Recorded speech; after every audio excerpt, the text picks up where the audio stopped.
look to see if I could understand cities. No two cities in the world do their maps to the same scale or collect information in the same way. That might seem important to you. But people in this room who represent large companies have in their ads that they're global. And they're global without understanding anything globally. And I asked them, could they get me comparative information on any two of the major cities of the world? And I gave them Shanghai and Mumbai, Sao Paulo and Rio within countries, and they can't. It doesn't exist. It simply doesn't exist. The only way you understand something is relative to something else you understand. So I'm taking 19 cities of the world to develop a methodology that'll have more than 20 million people in the 21st century. That's why I have the clever title 19, 20, 21. And using enough cities that are large enough to develop a methodology. I'm always interested in understanding as it precedes action. And since I can't understand cities, and since they dominate our world, I'm interested in the next 5 years to make it understandable and the patterns understandable to myself. Where to go from here and where to look for. And I'm saying we're looking at nature and various patterns and structures and systems, natural systems we look at, and we're saying complex order. So we're looking at tracking patterns, we're looking at beehives, and you can see here certain notions, kind of great range of scales, but kind of gradient and lawful integration of these and transitioning of these. And that's where we come in with what I call second nature. The discovery that in the animation industry,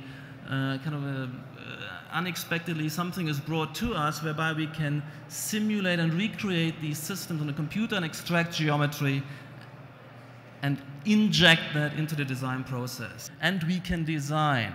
We can create these design systems. We're not designing individual objects, but we're designing genotypes which have adaptive quality, self-differentiation quality, and allow us to cope with large urban sites, not just in terms of land use, but projecting kind of a whole urban fabric. We developed something we like to call agritecture. And what that is a kind of merger of agriculture, not really, but growies, nature, and architecture. And the simple move, and this is really the design, the entire design is represented by this slide, and it was to develop a paving device, a plank, that could be feathered into natural landscape, providing control from 0% to 100% of nature to artifice, essentially. And the plank could be manipulated, it could be tapered down, pulled up, turned into benches, to form all of the possible permutations needed for this entire 1.5 mile length. And here's a representative portion of how this has ended up, and what you see is a kind of meandering path. It's not determined, it splits, it expands, it contracts, it's kind of free, and what it allows is for a new nature to grow through the cracks, to remain kind of wild, as the Highline had become before the transformation. It's a nostalgic project, I'm the first to admit, but it's trying to grow out of what was there instead of overlaying something new.